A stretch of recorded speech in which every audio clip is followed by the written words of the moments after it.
നമസ്കാരം സുഹൃത്തുക്കളെ, tarot love energies എന്ന നമ്മുടെ ഈ ചാനലിന്റെ പുതിയൊരു അധ്യായത്തിലേക്ക് എല്ലാ മാന്യ പ്രേക്ഷകർക്കും എൻ്റെ വിനീതമായ നമസ്കാരം. സ്ക്രീനിൽ കാണിക്കുന്നതാണ് പേഴ്സണൽ റീഡിംഗിന്റെ വാട്സപ്പ് നമ്പർ. ഈ നമ്പറിൽ വാട്സപ്പിൽ മെസ്സേജ് ചെയ്ത് കഴിഞ്ഞാൽ പേഴ്സണൽ റീഡിംഗിന്റെ വിശദാംശങ്ങൾ അവിടെ അറിയിക്കുന്നതായിരിക്കും. ചാനൽ ആദ്യമായിട്ടാണ് കാണുന്നതെങ്കിൽ ഉറപ്പായിട്ട് സബ്സ്ക്രൈബ് ചെയ്യുക. അതുപോലെ ഇഷ്ടപ്പെട്ടാൽ ലൈക്ക് ചെയ്യുക, ഷെയർ ചെയ്യുക. അപ്പോൾ നമുക്ക് ഇന്നത്തെ തലക്കെട്ടിലേക്ക് ഒന്നെത്തി നോക്കാം. ഇതുവരെയും കാണാത്ത ഒരു തീരുമാനം ഈ വ്യക്തിയുടെ ഭാഗത്ത് നിന്നും നിങ്ങൾക്ക് അനുകൂലമായി എത്തിച്ചേരുന്നു. ഈ ഒരു വായനയാണ് നമ്മൾ ഇന്ന് ചെയ്യുവാനായിട്ട് പോകുന്നത്. അപ്പോൾ തുടക്കം മുതൽ അവസാനം വരെയും ഈ വായന കാണുവാനായി ശ്രമിക്കുക. സുഹൃത്തുക്കളെ, നമുക്കിവിടെ കാണാൻ സാധിക്കുന്ന ഒരു കാര്യം എന്ന് പറയുന്നത് പൂർവികരുടെ അനുഗ്രഹം നല്ല രീതിയിൽ ഉള്ള ഒരു പ്രണയബന്ധമായിട്ടാണ് നമുക്ക് ഈ ഒരു ബന്ധത്തെ കാണുവാൻ സാധിക്കുന്നത്. നിങ്ങളെ സംബന്ധിച്ചിടത്തോളം അല്ലെങ്കിൽ ഈ വ്യക്തിയെ സംബന്ധിച്ചിടത്തോളം ഈ വ്യക്തി വളരെ പോസിറ്റീവായിട്ട് തന്നെയാണ് നിങ്ങളോടൊപ്പം നിൽക്കുന്നത്. ഇവിടെ നമുക്ക് ഏറ്റവും നന്നായി കാണാൻ കഴിയുന്ന ഒരു കാര്യം എന്ന് പറയുന്നത് നിങ്ങളുമായുള്ള പുതിയ തുടക്കത്തിന് വേണ്ടിയിട്ട് തന്നെയാണ് ഈ വ്യക്തി താല്പര്യപ്പെടുന്നത്. ഈ വ്യക്തിയോടൊപ്പം കൂടെ ഉണ്ടായിരുന്ന മറ്റു പലവരും ഇന്ന് ഈ വ്യക്തിയോടൊപ്പം ഇല്ല എന്നുള്ളത് നമ്മൾ മനസ്സിലാക്കിയിരിക്കേണ്ട ഒരു സത്യം കൂടിയാണ്. ഈ വ്യക്തി പല വിധത്തിലും നിങ്ങളെ വേദനിപ്പിക്കാൻ ശ്രമിച്ചിട്ടുണ്ടായിരിക്കണം. നിങ്ങളെ മാനസികപരമായിട്ടൊക്കെ നല്ല രീതിയിൽ തന്നെ കുത്തി നോവിച്ചിട്ടുണ്ടായിരിക്കണം. ഇതെല്ലാം നമുക്ക് കാണാൻ സാധിക്കുന്നുണ്ട് എന്നുള്ളതാണ്. എന്നാൽ ഇപ്പോൾ ഈ വ്യക്തിയുടെ ഹൃദയം വേദനിച്ചു കൊണ്ടിരിക്കുകയാണ്. ഈ വ്യക്തിക്ക് ഒരു തരത്തിലും നിങ്ങളുടെ കാര്യത്തിൽ ഒരു തീരുമാനമെടുക്കാൻ പറ്റാത്ത വിധത്തിലായിരുന്നു ഈ വ്യക്തി ഉണ്ടായിരുന്നത്. എന്നാൽ ഇപ്പോൾ ഈ വ്യക്തി എല്ലാ തരത്തിലുള്ള മാറ്റങ്ങൾക്കും വിധേയമായിക്കൊണ്ടിരിക്കുന്നതായിട്ടാണ് നമുക്ക് കാണുവാൻ സാധിക്കുന്നത്. ഇവിടെ നമുക്ക് കാണാൻ കഴിയുന്ന ഒരുപാട് നന്മകൾ നമുക്കിവിടെ കാണാൻ കഴിയുന്നു. കാരണം നിങ്ങളും ഈ വ്യക്തിയും തമ്മിലുള്ള ഈ ഒരു പ്രണയബന്ധത്തിൽ ഒരുപാട് മാറ്റങ്ങൾ ഉണ്ടായിക്കൊണ്ടിരിക്കുകയാണ്. അപ്പോൾ ഒരുപാട് മാറ്റങ്ങൾ ഉണ്ടാവുക എന്ന് പറയുമ്പോൾ ഈ വ്യക്തി ഒരുപാട് കാര്യങ്ങൾ പോസിറ്റീവായി കൊണ്ടുവരാനാണ് ശ്രമിച്ചുകൊണ്ടിരിക്കുന്നത്. ഇത് നമുക്ക് കാണാതിരിക്കാൻ സാധിക്കുന്നില്ല എന്നുള്ളതാണ്. ഈ വ്യക്തിയെ സംബന്ധിച്ചിടത്തോളം എല്ലാ തരത്തിലും ഇവിടെ പോസിറ്റീവായിട്ടുള്ള മാറ്റങ്ങൾ കൊണ്ടുവരണമെന്ന് ഈ പേഴ്സൺ ആഗ്രഹിക്കുന്നുണ്ടെങ്കിൽ പോലും നമുക്ക് കാണാൻ കഴിയുന്ന ഒരു കാര്യം എന്ന് പറയുന്നത് തടസ്സം നിൽക്കുന്ന ഒരു പറ്റം വ്യക്തികളെയാണ്. ഒരുപാട് വ്യക്തികൾ തടസ്സം നിൽക്കുന്നുണ്ട്. ആ ഒരു തടസ്സം എന്ന് പറയുന്നത് ഒരു തരത്തിലും ഈ വ്യക്തിക്ക് അംഗീകരിക്കാൻ കഴിയാൻ പറ്റാത്ത തരത്തിലാണ് കാര്യങ്ങൾ കിടക്കുന്നത്. ആ ഒരു അംഗീകരിക്കാൻ പറ്റാത്ത ഒരവസ്ഥ കൂടിയാണ് ഈ വ്യക്തി ഉൾക്കൊള്ളുന്നത്. ഇവിടെ ഇപ്പോൾ ആർക്കേഞ്ചൽ റാഫേൽ മാലാഖയുടെ സാന്നിധ്യമാണ് നമുക്കിവിടെ കാണാനായി സാധിക്കുന്നത്. റാഫേൽ മാലാഖ വരുമ്പോൾ തന്നെ നമ്മുടെ പ്രണയബന്ധത്തിലും നമ്മുടെ വ്യക്തിപരമായ ജീവിതത്തിലും ഒരുപാട് മാറ്റങ്ങൾ കൊണ്ടുവരുന്ന വലിയ ട്രാൻസ്ഫോർമേഷൻസ് കൊണ്ടുവരുന്ന ഒരു മാലാഖ കൂടിയാണ്. ഈ ഒരു മാലാഖയെ സംബന്ധിച്ചിടത്തോളം നമുക്ക് കാണാൻ കഴിയുന്ന ഒരു കാര്യം എന്ന് പറയുന്നത് വളരെ പോസിറ്റീവായി തന്നെ മുന്നിട്ട് നിൽക്കുന്ന ഒരുപാട് തീരുമാനങ്ങൾ ഈ വ്യക്തി കൊണ്ടുവരുന്നുണ്ട് എന്നുള്ളത് തന്നെയാണ്. ഇവിടെ ഇപ്പോൾ ഈ വ്യക്തി അനാവശ്യമായിട്ട് നിയന്ത്രിക്കുന്ന ഒരു പറ്റം വ്യക്തികളെ നമുക്ക് കാണുവാൻ സാധിക്കുന്നുണ്ട്. അവരൊന്നും തൻ്റെ ജീവിതത്തിൽ ഒന്നും തന്നെ ചെയ്യുവാൻ പോണില്ല എന്നുള്ളൊരു തിരിച്ചറിവും കൂടെ ഈ വ്യക്തിക്ക് വരുന്നുണ്ട് എന്നുള്ളതാണ്. ഇത് നമുക്ക് പറയാതിരിക്കാൻ സാധിക്കുന്നില്ല. അതുമാത്രമല്ല, ഈ വ്യക്തിയെ സംബന്ധിച്ചിടത്തോളം എല്ലാ തരത്തിലും മാറ്റങ്ങൾ സൃഷ്ടിക്കണം എന്ന് തന്നെയാണ് ഈ വ്യക്തി ചിന്തിക്കുന്നത്. ഇത് നമുക്ക് പറയാതിരിക്കാൻ സാധിക്കുന്നില്ല.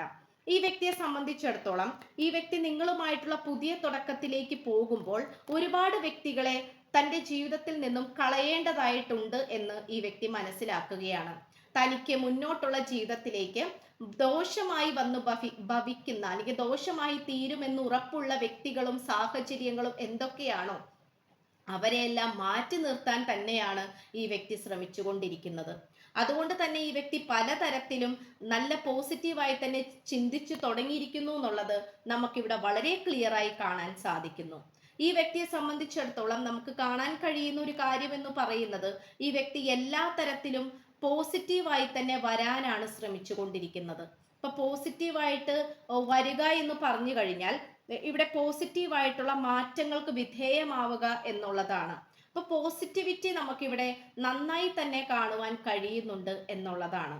ആ ഒരു പോസിറ്റീവ് എനർജി നമുക്കിവിടെ കാണാൻ സാധിക്കുന്നത് കൊണ്ട് തന്നെയാണ് ഈ പ്രണയബന്ധത്തിൽ പുതിയ മാറ്റങ്ങൾ വന്നു ചേരുന്നത്. ഇത് നമുക്ക് കാണാതിരിക്കാൻ സാധിക്കുകയില്ല.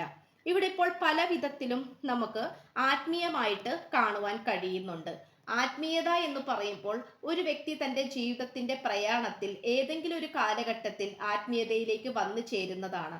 അതൊരു പക്ഷെ ആ വ്യക്തിയുടെ ജീവിതത്തിൽ ധാരാളം സങ്കടങ്ങളും ഒരുപാട് പരീക്ഷണങ്ങളും വന്നു കഴിഞ്ഞതിന് ശേഷമായിരിക്കും ആത്മീയതയിലേക്ക് എത്തിച്ചേരുന്നത്. ഇത് തന്നെയാണ് നമുക്ക് ഇവിടെയും കാണുവാൻ സാധിക്കുന്നത്. അതുകൊണ്ട് തന്നെ ഈ വ്യക്തി ഒരുപാട് ഒരു ആത്മീയതയിലേക്ക് പോയിക്കൊണ്ടിരിക്കുന്ന ഒരു സാഹചര്യം കൂടിയായിട്ട് കാണിക്കുന്നുണ്ട്. അവിടെയാണെങ്കിലോ പൂർവികരുടെ അനുഗ്രഹവും അവരുടെ നല്ല രീതിയിലുള്ള സാന്നിധ്യവും നമുക്കിവിടെ കാണാൻ കഴിയുന്നു.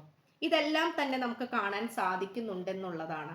ഇവിടെ അതിനർത്ഥം ഇതുവരെയും കാണാത്തൊരു തീരുമാനം ഈ വ്യക്തിയുടെ ഭാഗത്ത് നിന്നും നിങ്ങൾക്ക് അനുകൂലമായിട്ട് വരുന്നത് കൊണ്ട് മാത്രമാണ്. നിങ്ങൾക്ക് അനുകൂലമായിട്ടൊരു തീരുമാനം ഈ വ്യക്തി എടുക്കാൻ ആഗ്രഹിച്ചിട്ടുണ്ടെങ്കിൽ അത് തീർത്തും ഈ വ്യക്തിയുടെ മനസ്സിലെ നന്മ കൊണ്ട് മാത്രം കൂടിയല്ല, ഈ വ്യക്തിക്ക് വന്നിരിക്കുന്ന ആത്മീയമായിട്ടുള്ള മാറ്റങ്ങൾ കൊണ്ടും കൂടിയാണ്. ഭൗതികമായിട്ട് ഒരുപാട് സുഖങ്ങളിലൂടെ ഈ വ്യക്തി പോയിട്ടുണ്ട്. ഭൗതികപരമായിട്ടുള്ള നേട്ടങ്ങൾ മാത്രം മതി എന്ന് വിചാരിച്ച് ഈ വ്യക്തി മുന്നോട്ട് പോയിട്ടുണ്ട്. പക്ഷെ എന്തുകൊണ്ടോ ആ ഒരു ഭൗതിക നേട്ടങ്ങൾ കൊണ്ട് മാത്രം തനിക്കൊന്നും ചെയ്യാൻ സാധിക്കുകയില്ല എന്ന് ഈ വ്യക്തി മനസ്സിലാക്കുകയാണ്. അതുകൊണ്ടാണ് ആത്മീയതയിലേക്ക് കാലെടുത്ത് വെക്കുന്നത്. ഇവിടെ ആത്മീയതയിലേക്ക് ഈ വ്യക്തി ചുവടെടുത്ത് വെക്കുമ്പോൾ തന്നെ ഒരുപാട് അപ്രതീക്ഷിതമായ നേട്ടങ്ങളും ധൈര്യവും തീരുമാനങ്ങൾ എടുക്കാനുള്ള കഴിവും ഈ വ്യക്തിക്ക് ഉണ്ടായിക്കൊണ്ടിരിക്കുന്നുണ്ട് എന്നുള്ളതാണ്. ആത്മീയപരമായിട്ടുള്ള നേട്ടങ്ങൾ എന്ന് പറയുമ്പോൾ അത് ഭൗതികപരമായിട്ടുള്ള നേട്ടങ്ങൾ എന്നതുകൊണ്ട് തന്നെയാണ് സൂചിപ്പിക്കുന്നത്. അത് നമുക്കിവിടെ വളരെ നന്നായി തന്നെ കാണുവാൻ സാധിക്കുന്നുണ്ട് എന്നുള്ളതാണ്. ഇവിടെ നമുക്ക് വളരെ ഇമ്പോർട്ടൻ്റ് ആയിട്ട് കാണാൻ സാധിക്കുന്ന ഒരു കാര്യം എന്ന് പറയുന്നത് നിങ്ങളുമായിട്ടുള്ള ഒരു പുതിയ തുടക്കത്തിനെ തന്നെയാണ് സൂചിപ്പിക്കുന്നത്. അപ്പോൾ നിങ്ങളുമായിട്ടുള്ള ഒരു പുതിയ തുടക്കം എന്ന് പറയുമ്പോൾ അത് തീർത്തും ഒരുമിച്ചുള്ളൊരു ജീവിതം തന്നെയാണ്. ഇനിയെങ്കിലും ഒരുമിച്ച് ജീവിച്ചില്ലെങ്കിൽ തനിക്ക് ഇതെല്ലാം തന്നെ നഷ്ടപ്പെട്ടു പോകുമെന്നുള്ള ഒരു തിരിച്ചറിവും കൂടെ ഈ വ്യക്തിക്ക് വന്നുകൊണ്ടിരിക്കുന്നുണ്ട് എന്നുള്ളതാണ്. ഇവിടെ ഇപ്പോൾ നിങ്ങളുടെ ആ ഒരു പകിട്ട് അല്ലെങ്കിൽ നിങ്ങളുടെ ആ ഒരു പ്രാധാന്യം, നിങ്ങളുടെ ആ ഒരു സൗന്ദര്യം, നിങ്ങളുടെ സ്വഭാവത്തിന്റെ സവിശേഷതകൾ, നിങ്ങൾ ഈ വ്യക്തിയോട് ചെയ്തിട്ടുള്ള നന്മയായിട്ടുള്ള കാര്യങ്ങൾ, നിങ്ങളിൽ വളരെ പോസിറ്റീവായി തോന്നിയിട്ടുള്ള കാര്യങ്ങൾ, നിങ്ങളിലേക്ക് ആകർഷിപ്പിക്കുന്ന തരത്തിലുള്ള കാര്യങ്ങൾ, ഇതെല്ലാം തന്നെ ഈ വ്യക്തി ഓരോന്നോരോന്നായി ചിന്തിച്ചു കൊണ്ടിരിക്കുകയാണ്. അതുകൊണ്ട് തന്നെ ഈ വ്യക്തിയെ സംബന്ധിച്ചിടത്തോളം എല്ലാ തരത്തിലും പോസിറ്റീവായി മുന്നോട്ട് പോകണമെന്ന് ഈ പേഴ്സൺ ആഗ്രഹിക്കുകയാണ്. അപ്പോൾ ഈ ആഗ്രഹങ്ങൾ എല്ലാം തന്നെ നന്മയ്ക്കായി കൂടി അത് വരട്ടെ എന്ന് ആശംസിച്ചുകൊണ്ട് വായന നിർത്തുകയാണ്. എന്തായാലും നിങ്ങൾക്ക് അനുകൂലമായി ഈ വ്യക്തി ഒരു തീരുമാനം എടുക്കാൻ പോവുകയാണ്. അത് തീർത്തും ഒരു വിവാഹത്തിലേക്കോ അല്ലെങ്കിൽ പുതിയ പുതിയ തുടക്കത്തിലേക്കോ ആകാനാണ് സാധ്യത. അതുപോലെ എന്തൊക്കെയോ കാര്യങ്ങളിൽ നിങ്ങൾ രണ്ടുപേരും അതിയായി തന്നെ തെറ്റിദ്ധരിച്ചിട്ടുണ്ട്. ആ ഒരു തെറ്റിദ്ധാരണ ഈ വ്യക്തിയെ വല്ലാതെ അസ്വസ്ഥതപ്പെടുത്തിക്കൊണ്ട് ഇരിക്കുന്നു എന്നുള്ളത് മറ്റൊരു സത്യം കൂടിയാണ്. അതുകൊണ്ട് നിങ്ങളോട് ഈ വ്യക്തി പറയുന്നത് ക്ഷമിക്കാനും പൊറുക്കാനുമാണ് പറയുന്നത്. ക്ഷമിച്ചും പൊറുത്തുകൊണ്ട് മുന്നോട്ട് പോകാം. മനുഷ്യനാണ്, മനുഷ്യന് മാത്രമേ ക്ഷമിക്കാൻ സാധിക്കുകയുള്ളൂ എന്നും അതുകൊണ്ട് എൻ്റെ തെറ്റുകൾ നീ ക്ഷമിക്കണമെന്നും ഇതുമായി മുന്നോട്ട് പോകാനാണ് ഈ വ്യക്തി, നിങ്ങളുമായി തന്നെ മുന്നോട്ട് പോകാനാണ് ഈ വ്യക്തി ആഗ്രഹിക്കുന്നത്. അപ്പോൾ ഇത്രയുമാണ് നമുക്ക് ലഭിച്ചിട്ടുള്ളത്. അപ്പോൾ ചാനൽ ആദ്യമായിട്ടാണ് കാണുന്നതെങ്കിൽ ഉറപ്പായിട്ട് സബ്സ്ക്രൈബ് ചെയ്യുക, ലൈക്ക് ചെയ്യുക, ഷെയർ ചെയ്യുക. അപ്പോൾ പുതിയൊരു അധ്യായത്തിൽ കാണുന്നത് വരേക്കും എല്ലാ മാന്യ പ്രേക്ഷകർക്കും എൻ്റെ വിനീതമായ നന്ദി, നമസ്കാരം. God bless you.